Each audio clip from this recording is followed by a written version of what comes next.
Bueno, vamos a empezar con enfermedades esofágicas. Recordemos que el esófago es un segmento del sistema digestivo, del tubo digestivo. Inicia en la boca y continúa con el esófago, que se divide en tres porciones. Bueno, aquí tenemos una imagen, cómo se ve endoscópicamente la mucosa esofágica y cómo se ve macroscópicamente la mucosa esofágica. En la imagen, la segunda imagen, lo que tenemos es la unión esófago-gástrica. Vemos el epitelio escamoso, blanco grisáceo, brillante, y la mucosa gástrica, rugosa con sus pliegues. Vemos un corte histológico, donde es un corte sagital, donde estamos viendo el epitelio escamoso, que se caracteriza por presentar papilas o papilas ensanchadas o la porción papilar, su lámina propia, la submucosa, la muscular y la serosa o adventicia. Vemos un acercamiento del epitelio escamoso, plano estratificado no queratinizado. Y bueno, el esófago normal. El esófago normal tiene ciertas características que no tenemos que olvidar porque de aquí nos va a servir para discernir en qué es lo normal y qué es lo anormal. El grosor de la capa basal es menor al 15%, es la parte proximal. El largo de las papilas es menor al 50% proximal.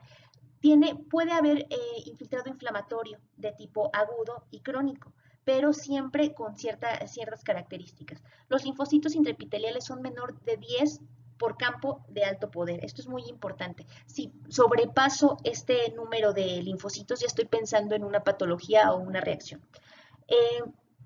Bueno, no deben estar dilatados los espacios intercelulares, que es esto, te lo voy a mostrar en la imagen, y no debe de haber eosinófilos ni neutrófilos intraepiteliales, porque estaríamos hablando entonces de inflamación aguda y eosinofílica, ¿verdad? De una respuesta inflamatoria. Entonces, eh, adelante, es de Ricardo. Ajá, entonces aquí tenemos un corte histológico, esta es una imagen histológica característica del epitelio escamoso y del epitelio glandular, donde tenemos la unión gastroesofágica. Aquí está el epitelio escamoso y la unión gastroesofágica. Entonces, identificamos qué tipo de glándulas tenemos y qué tipo de epitelio está revistiendo a estas dos, esta unión, pues. Aquí tenemos una imagen macroscópica. Comparamos con la primera imagen que les mostré, que era un esófago sano, y mostramos ahorita y vemos la imagen donde empezamos a encontrar cosas distintas, ¿verdad? Miren lo que encontramos aquí.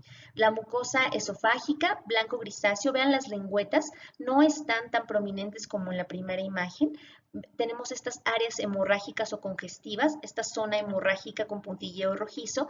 Aquí tenemos la mucosa escamosa con la mucosa glandular y el epitelio escamoso. El epitelio escamoso. Vean, entonces aquí tenemos esta epitelio glandular de revestimiento y este epitelio escamoso, unión gastroesofágica. Tenemos aquí el epitelio inflamado, vean, aquí un concentrado de infiltrado inflamatorio de tipo crónico y agudo.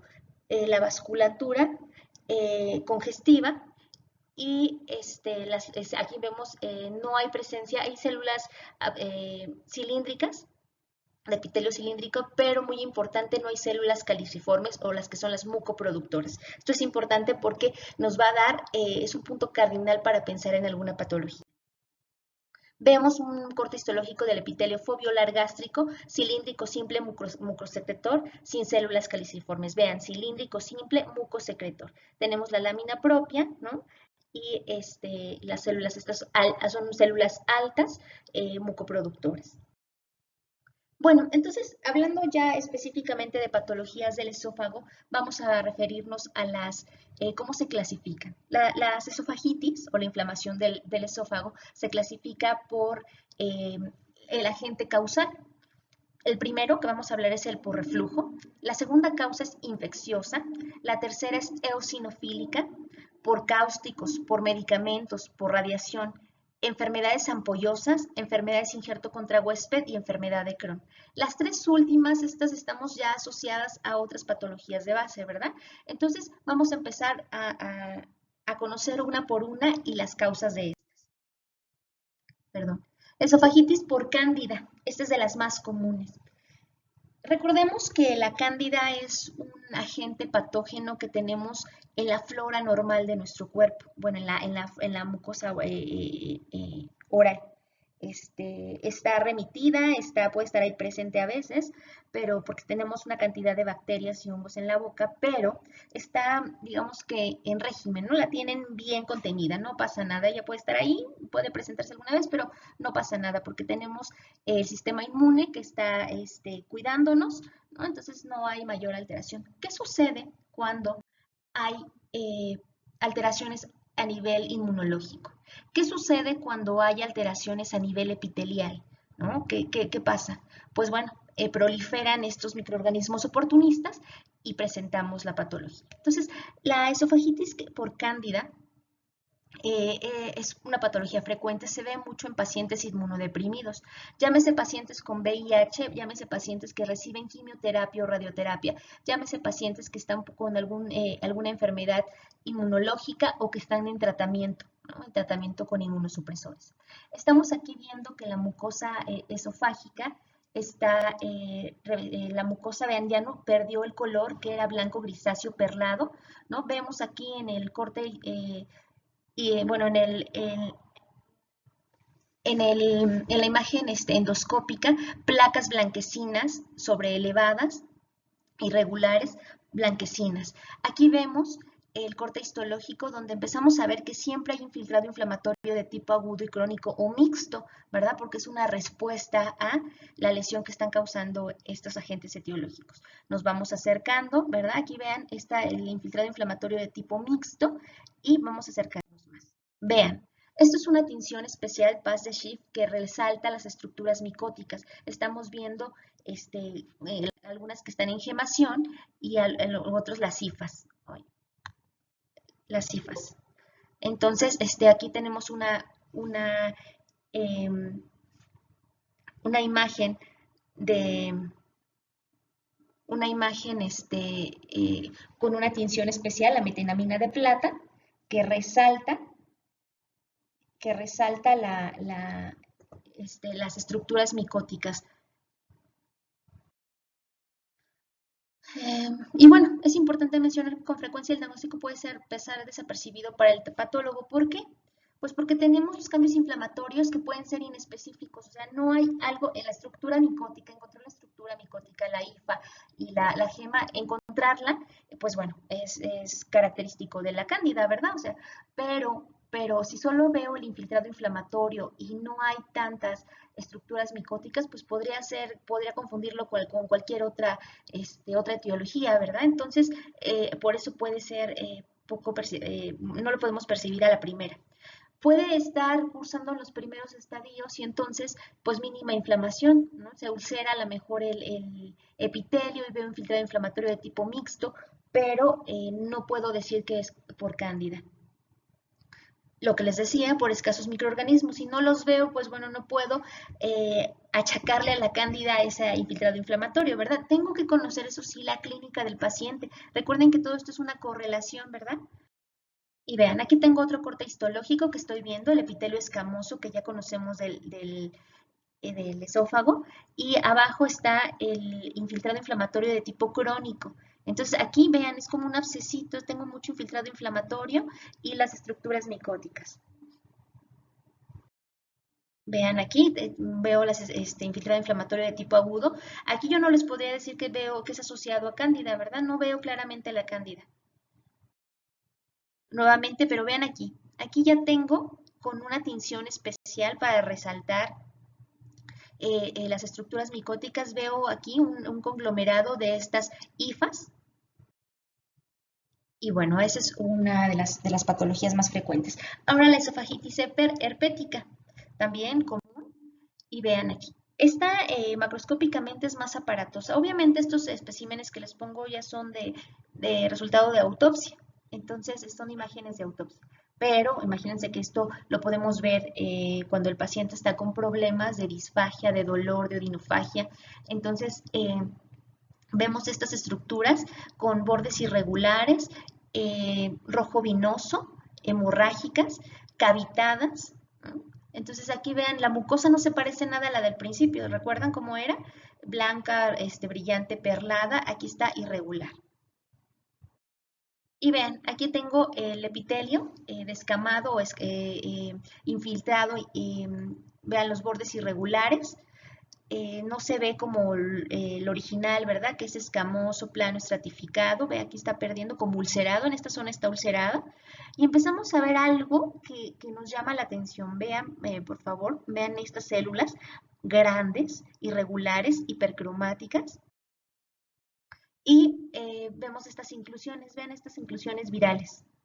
Una, dos, tres. Se le llaman inclusiones virales.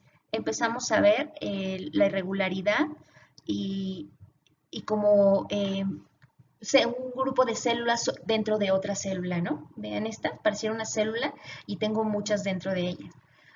En citología hay una característica cuando diagnosticamos herpes, que se conoce como en bolsas de canicas. ¿Y por qué? Porque se ven tantas inclusiones dentro del núcleo que pareciera que tenemos muchas caniquitas dentro de una bolsita y todas están inmersas entre ellas. El esofagitis por citomegalovirus. Cabe destacar que toda esta patología está muy relacionada a la inmunosupresión. Aquí el citomegalovirus es muy común verlos en pacientes post-transplantados o en protocolo de trasplante, porque ya ven que están bajo tratamiento inmunosupresor. Entonces saben que los oportunistas siempre están ahí esperando su momento. Entonces esto con las defensas bajas que genera, bueno, pues que proliferan esta patología. Esofagitis por reflujo. Importante aquí, no existe ningún parámetro 100% confiable, ni clínico ni patológico, para hablar del reflujo gastroesofágico. Los cambios microscópicos son inespecíficos. Insisto, tengo infiltrado inflamatorio, pero el infiltrado inflamatorio puede estar dado por un patógeno o secundario a una lesión constante del que causa el reflujo gastroesofágico. Pero vamos a conocerlo porque es una patología muy frecuente. El 50% de los pacientes no tiene anomalías endoscópicas. Esto es importante. Vimos que en el esófago de los pacientes con procesos infecciosos sí hay cambios macroscópicos, ¿verdad? Sí, se ven clarísimos los cambios macroscópicos.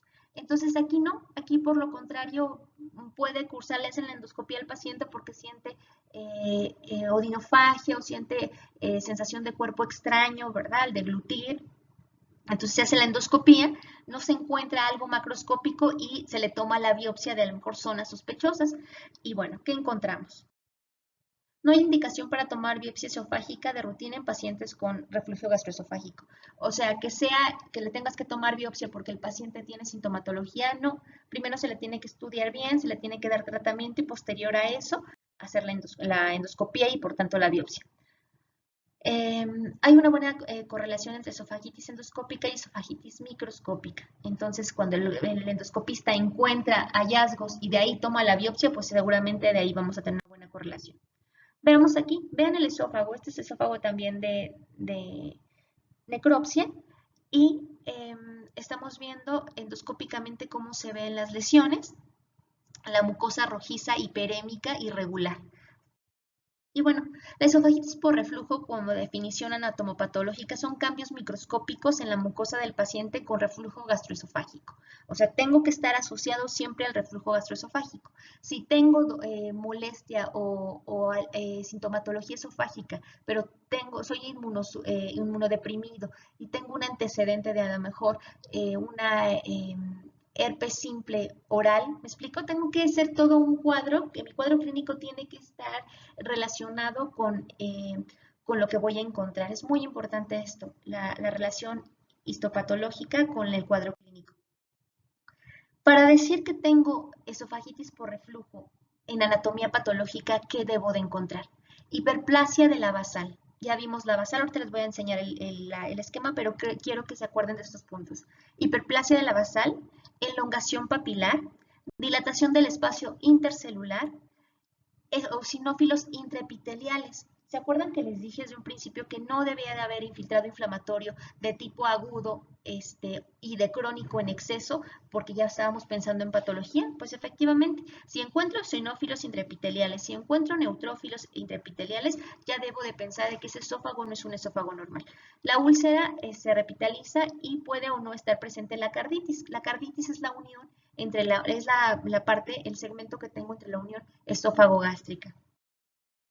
Entonces aquí les pongo el ejemplo de que a qué se refiere con hiperplasia de la capa basal. Vimos en el corte histológico normal que tenía las papilas un poco prolongadas o anchas, y aquí estoy viendo que la hiperplasia de la basal está, vean, se borraron las papilas y está aumentada de tamaño de grosor. La hiperplasia de la capa basal, este es otro ejemplo, vean cómo se engrosa el espesor. La elongación de las papilas de la lámina propia. Al principio vimos las papilas bien formaditas, ¿verdad? Y aquí vean la elongación o se amplían o se anchan y algunas hasta como se fusionan. Tenemos congestión vascular, esto es muy importante, la congestión vascular, eso no lo veíamos en el esófago normal, vemos unos vasos congestivos, ven los eritrocitos y la dilatación de los mismos. El aumento de los espacios intercelulares, vean este espacio, aumenta esto también se llama como el edema, y esto es un dato característico de la esofagitis. Entonces, mira, vean esta imagen, hiperplasia de la basal, elongación papilar y dilatación del espacio intercelular. En el primero está ausente todo lo que les platico, en el segundo tiene algo leve, vean las papilas, y en el último es importante, vean las papilas grandotas y fusionadas, y aquí el espacio intercelular completamente aumentado, ya se ven muy, muy separadas, ¿ok? Los neutrófilos intraepiteliales, así se ven, los eosinófilos intraepiteliales, y la ulceración. Extenso infiltrado inflamatorio de tipo agudo y crónico, y bueno, que distorsiona o modifica el aspecto histológico. Aquí una úlcera reepitelizada, esto es decir, que está regenerándose el tejido para volverlo a formar. Entonces, esto es como una reestructuración, una reparación, un proceso reparativo. Cuando encuentro este tipo de cambios, me doy la idea de que esto tuvo una lesión y está en proceso de regeneración. La inflamación de la mucosa cardial, recuerden que les dije, la mucosa cardial es la unión esófago-gástrica, esto es la mucosa cardial del cárdiax. La esofagitis por reflujo, cambios microscópicos característicos, ninguno diagnóstico, ¿sí? Esto quiere decir que puedo presentar estos cambios en alguna otra patología, desgraciadamente sí, para nuestra mala suerte, ¿verdad? Pero todos son siempre hacer la correlación clínico-patológica. Se requiere de 2 o más cambios para diagnosticar esofagitis microscópica.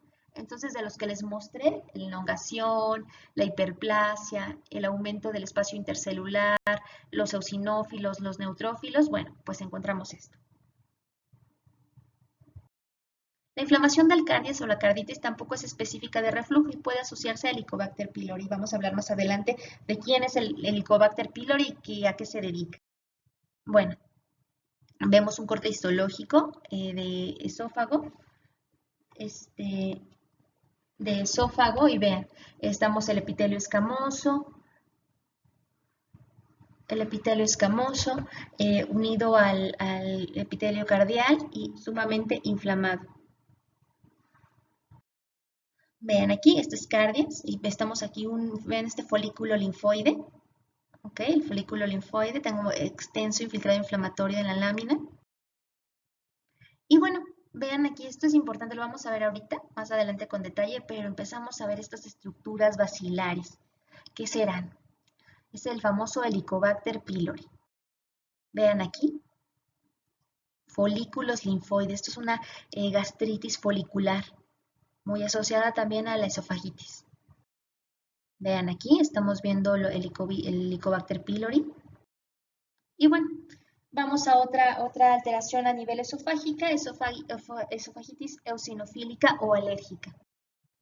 Definición, síntomas esofágicos y eosinófilos intraepiteliales. Más de 15 eosinófilos por campo de alto poder con pH normal o tratamiento antirreflujo. Insisto, la clínica siempre tiene que estar asociada a los cambios histológicos que encuentro, ¿ok? Esofagitis eosinofílica, hallazgos endoscópicos, surcos o pliegues lineales, anillos circunferenciales y placas blanquecinas. Podrían ver esta imagen y me dirían, oye, como que se parece a lo de la cándida, ¿no? Como que podría ser. Endoscópicamente, a veces podría haber un dato de ese estilo. Entonces, les digo, insisto, la clínica es muy importante. Entonces, aquí, hallazgos microscópicos. ¿Qué voy a encontrar a nivel microscópico? Más de 15 eosinófilos por campo de alto poder. Afección de esófago proximal, predominio de epitelio superficial, microabscesos de eosinófilos, degranulación de los eosinófilos, necrosis del epitelio superficial y fibrosis de la lámina propia. Con que se graben, por favor, que cuando tengo una esofagitis eosinofílica es aumento del número de eosinófilos. Oye, encontré 4 eosinófilos en el campo de amplio poder, ¿es esofagitis eosinofílica? No, tengo como ya se estableció que debe de haber cierto número de eosinófilos para pensar en algo así. La afección del oxógeno, también la ubicación. Por eso para nosotros es muy importante cuando los clínicos, el endoscopista toma biopsia, que nos diga exactamente de dónde tomó la muestra, ¿verdad? No es lo mismo el esófago proximal que el distal, ni el intermedio. O sea, eso es algo muy importante para nosotros. Cuando encuentro microabscesos de eosinófilos. Entonces, microabscesos sabemos que tenemos más de 15, pero es un cúmulo de eosinófilos. Vean aquí, esta es una imagen histológica, vean el epitelio escamoso infiltrado por eosinófilos. Aquí un grupo de eosinófilos, vean, más eosinófilos. Recordar que la esofagitis eosinofílica puede estar asociada a una historia personal familiar de atopias y de niveles elevados de IgG. ¿Por qué decíamos al principio que es la famosa esofagitis eosinofílica o esofagitis alérgica? Y conviene sugerir que se investigue el informe histopatológico, lo mismo, la clínica, ¿verdad? Si me dicen que es un chiquito que tiene dermatitis atópica, ¿no? Y resulta que trae odinofagia y alteraciones en la deglución, le hacen puede pasar, ¿no? Creen que traen un cuerpo extraño y ven que los pequeñitos se meten toda la boca y hay a veces obstrucción, hacen endoscopía, encuentran ahí una lesión, algo anormal en el esófago, hacen biopsia, me mandan la biopsia y resulta que tengo muchos eosinófilos, entonces, pero yo no tengo clínica, entonces tengo que investigar y me dicen, tiene dermatitis atópica. Ah, bueno, pues ya, todo correlaciona, ¿no? Tiene la mejor enfermedad celíaca, ¿no? Tiene intolerancia a la lactosa y al gluten. O sea, tenemos que saber bien los antecedentes del paciente para poder interpretar adecuadamente la biopsia. La esofagitis vamos a tener en diferentes categorías. La microscópica o es por la de reflujo, la eosinofílica e infecciosa y la no infecciosa, ¿ok? Entonces, ¿con qué me quedo? En resumen, ¿con qué me quedo? Con que la esofagitis tiene un amplio, las causas son amplias, ¿no?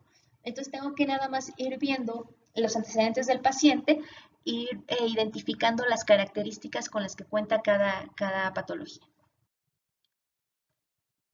Dentro de las complicaciones de la causa de esofagitis más frecuente, que es la reflujo gastroesofágico, es el asma, la neumonía por aspiración, los pólipos o estenosis laringea. ¿Por qué? Porque estoy constantemente con una lesión o una agresión al epitelio, la estenosis péptica, la esofagitis de Barrett, porque tengo un constante daño al epitelio, y eso lo vamos a ver más adelante con esófago de Barrett, por qué se da.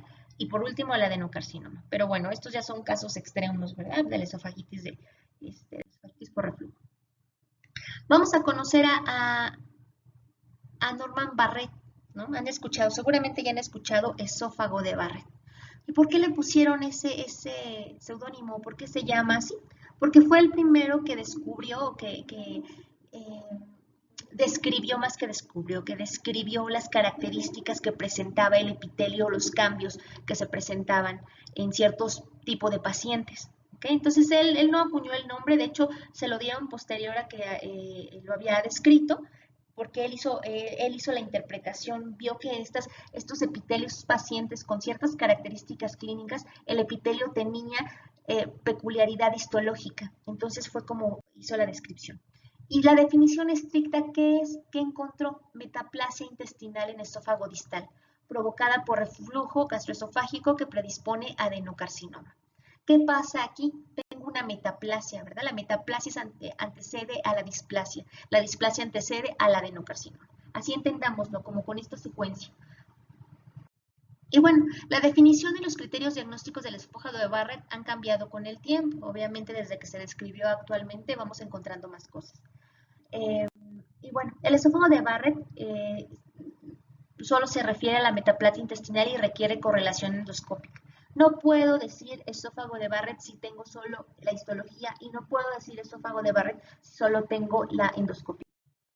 La metaplasia intestinal es necesaria para el diagnóstico de Barrett. Entonces, sinónimo de Barrett es metaplasia intestinal, ¿ok? La metaplasia intestinal ocurre en diversos sitios de tubo digestivo, esófago, estómago y es anormal. Se asocia al daño inflamatorio crónico y precede a la displasia. Se divide completa e incompleta según su parecido al epitelio intestinal normal. La metaplasia intestinal completa, la metaplasia intestinal incompleta. Vean, encuentro células caliciformes, ¿verdad? O mucoproductoras. Entonces, esto es muy importante, acuérdense de este dato, ¿no?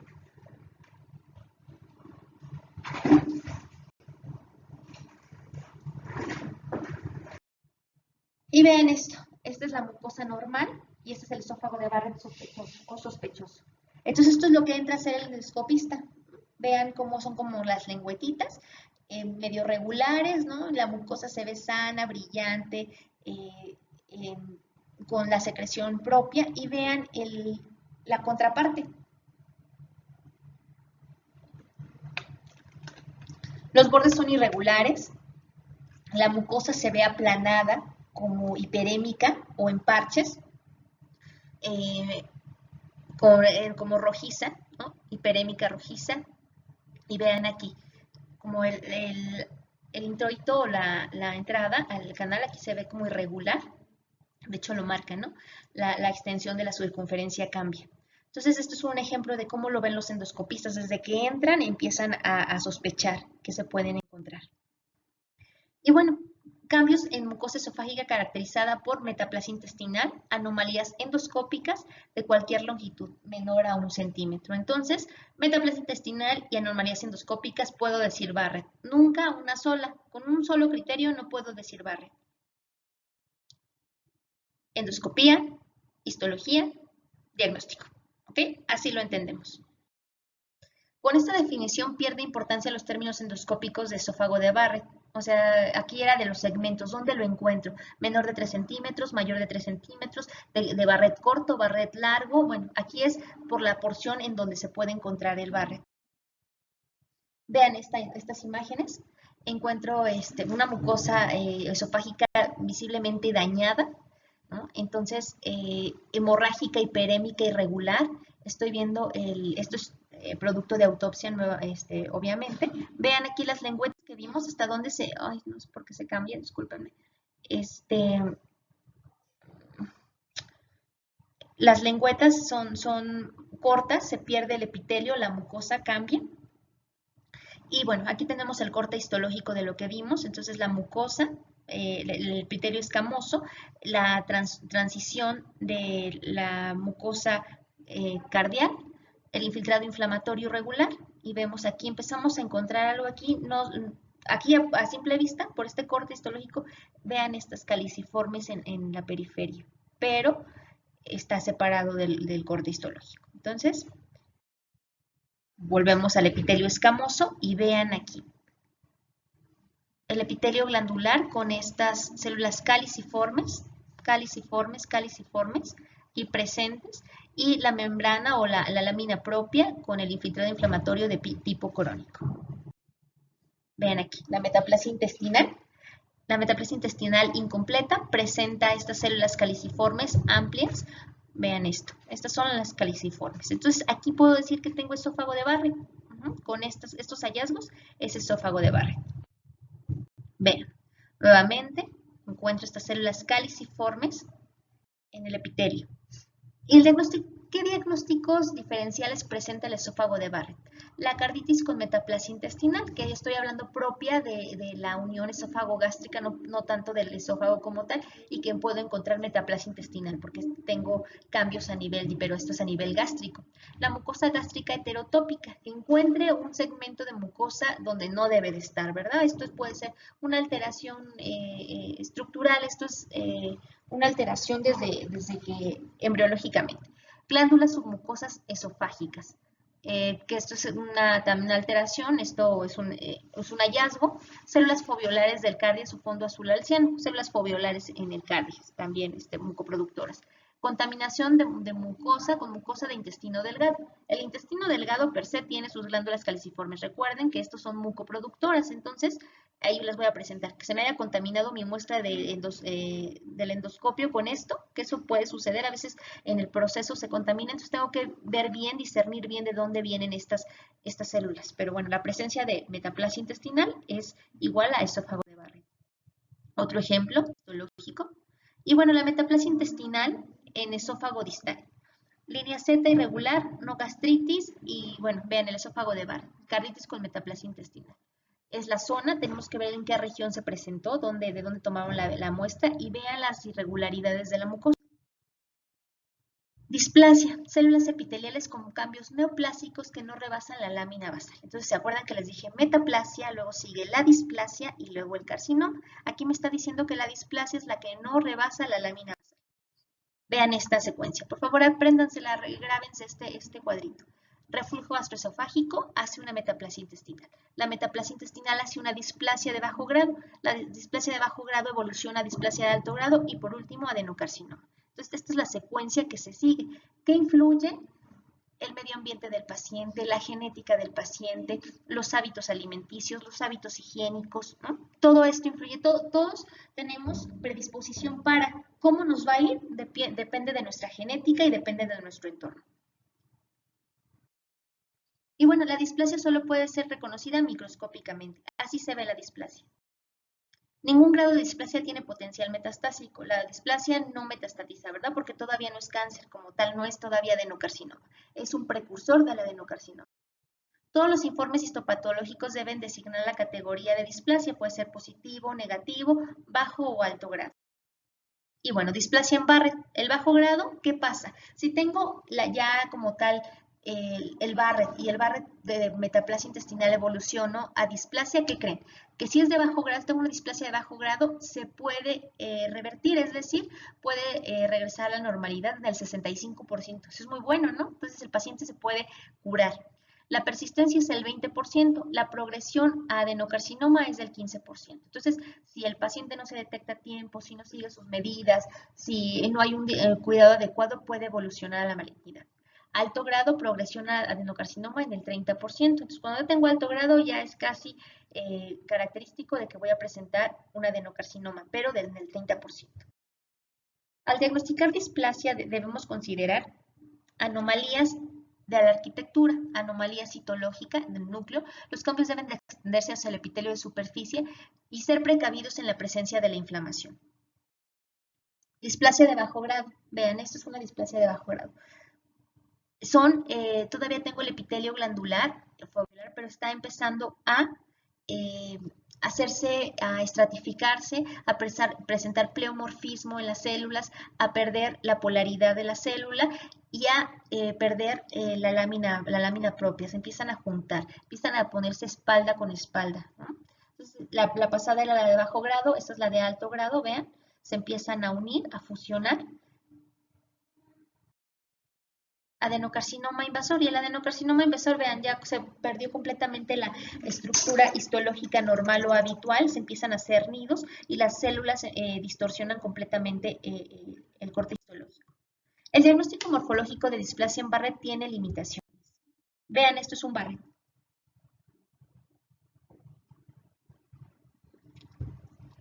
Esto es un Barrett y empezamos a ver como denudación del epitelio. Ven esta zona, se ve hasta denudada, ulcerada y como perforada. Si tú me preguntas, oye, esto se ve mal por la irregularidad, pienso en algo neoplásico. Y aquí yo veo que se pierde la continuidad del epitelio. ¿Se ulceró? Los cambios regenerativos pueden semejar displasia, eso es muy importante, son de los datos que nos ponen a veces en duda, ¿no? Vean la metaplasia intestinal, la metaplasia intestinal, la metaplasia intestinal y indefinida para displasia. Aquí tengo como unos cambios muy característicos, como hiperplásicos, y con displasia, pierde la polaridad, entonces puedo encontrar focales, entonces tengo que estudiar bien al paciente. Y bueno, el esófago de Barrett, la displasia de bajo grado o indefinida, se confirma, se pide una segunda opinión, repetir la endoscopía y una biopsia en 6 meses. El seguimiento, endoscopía anual y 2 negativos consecutivos. Entonces, así, este es como lo que se hace, ¿verdad? Si el paciente sale positivo, se vigila, se le da tratamiento y se estudia nuevamente. Se le da seguimiento, si ya negativiza, ya lo dejamos para periodos más prolongados. Y cuando tengo displasia de alto grado, bueno, la displasia de alto grado sabemos que va de la mano con el adenocarcinoma. Entonces, se confirma nuevamente, se repite la biopsia en 3 meses. Si hay, se vuelve a confirmar que está la displasia de alto grado, se hace resección endoscópica, es decir, solo de la zona. Se le da seguimiento nuevamente endoscopía. Si es un adenocarcinoma invasor, ya quito el esófago. ¿Ok? Entonces, eso es muy importante. El tumor epitelial maligno con diferenciación glandular, a esto se le llama adenocarcinoma. ¿Y dónde es más frecuente? En el tercio inferior asociado a Barrett. Gran incremento en incidencia, el pronóstico depende del estadio en que agarre al esófago de Barrett y la sobrevida general es de 5 años, del 15 al 20%. Vean el esófago de Barrett, cómo se ve, excavado, ulcerado, irregular, de bordes irregulares, diferente al que vimos, ¿verdad? Pero el otro ya era displasia, o sea, el precursor. Entonces era pequeñito, pero ya tenía bordes irregulares. Aquí estoy viendo que es los nidos de células irregulares que están fusionadas. Entonces, esto ya es un adenocarcinoma. Vean, este es otro ejemplo de adenocarcinoma. Otro ejemplo de adenocarcinoma. Los nidos de adenocarcinoma. Vean, pueden ulcerarse y tener infiltrado inflamatorio de tipo agudo. Y bueno, otro tipo de carcinoma, este es el más asociado al adenocarcinoma, asociado a Barrett. El carcinoma epidermoide es también una plasia epitelial maligna con diferenciación epidermoide, escamosa, tiene puentes intracelulares y puede queratinizar. ¿Dónde más se encuentran carcinomas epidermoides? Ya habíamos hablado de eso. En las mucosas, ¿verdad?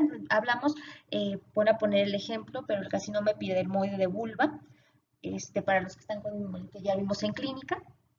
Y bueno, es una neoplasia maligna también, y es otra variante. Y bueno, está asociado a ¿qué? Al tabaquismo, al alcoholismo, a la acalasia, al papilomavirus, a sustancias como los nitratos que pueden estar en el tabaco, la deficiencia vitamínica, algunos síndromes, a la estenosis por cáusticos, es decir, al consumo de sustancias corrosivas o que dañen el epitelio, y bueno, algunos alimentos. Y bueno, la neoplasia intraepitelial escamosa esofágica o displasia escamosa está confinada a la lámina basal y es muy rara, precursora del carcinoma epidermoide. La prevalencia es del 7% en grupos de alto riesgo. Usualmente plana, clasificación de bajo y alto grado y no metastatiza. Insisto, la displasia no metastatiza, ¿verdad? La que metastatiza es el carcinoma o ya como tal el carcinoma epidermoide. Vean aquí, la lesión en los precursores, vean, la lesión todavía no rebasa la membrana basal. Recuerden, ¿se acuerdan del epitelio escamoso de cervix que hablamos de la lesión neoplásica intraepitelial, perdón, la neoplasia intraepitelial escamosa de cervix, pues se parece bastante, ¿no? Entonces vean aquí, el espesor está todo el espesor está comprometido, pero la lámina basal o la lámina propia está íntegra. Vean, ok. Entonces, no olviden eso, por favor. Vean, esto es un corte macroscópico de la lesión ulcerada y de bordes irregulares y que estenosa. Vean aquí otra vez la lesión. La lesión ulcerada, irregular, anfractuosa. Vean, y esta es una de las características. Tiende a queratinizar, ¿no? Entonces, estos nidos, como que empiezan a queratinizar, son los nidos de células neoplásicas que infiltran todo el tejido, ¿no? Y disecan, puede presentarse necrosis. Vean aquí, queratinizante. Queratinización, queratinización. Nuevamente, imágenes. El factor pronóstico más importante en el carcinoma esofágico, ya sea adenocarcinoma o el adenocarcinoma como tal o el carcinoma epidermoide, es el estadio. ¿A qué se refiere? Hasta dónde ha infiltrado, en qué etapa encontramos a este carcinoma. Hay una clasificación, el TNM, que es el tumor, la metástasis y los núcleos o los ganglios que ha infiltrado. Entonces, cuando uno rebasa la membrana basal es el T1. El T1 limitado a la submucosa sin metástasis a ningún lado. Aquí tengo un ejemplo de cómo se vería. Vean aquí macroscópicamente y microscópicamente esta imagen polipoide, vean cómo se ve a nivel de corte histológico. Y bueno, la sobrevida del carcinoma esofágico es a 5 años, generalmente del 20%. El T1 intramucoso y submucoso del 65 al 80% y el T1 solo intramucoso. El tipo histológico pues puede ser epidermoide, que es el clásico, y puede ser el convencional, puede estar el verrucoso o el sarcomatoide. Y el adenocarcinoma puede estar con sus variantes adenoescamoso o mucoepidermoide. De aquí de cómo lo clasificaría, acuérdense que el epidermoide es de tipo convencional y el adenocarcinoma, pues el adenocarcinoma normal. Grados histológicos, recuerden, esto lo hemos visto, bien diferenciado, moderadamente diferenciado, poco diferenciado e indiferenciado. ¿A qué se refiere esto? A qué parecido tiene con su tejido histológico de origen. ¿Okay? Cuando ya no se parece nada al tejido histológico de origen, entonces es poco diferenciado. Cuando no se parece de plano a nada del origen, es indiferenciado. El que bien diferenciado todavía reconozco estructuras y veo más o menos de a qué estirpe histológica va.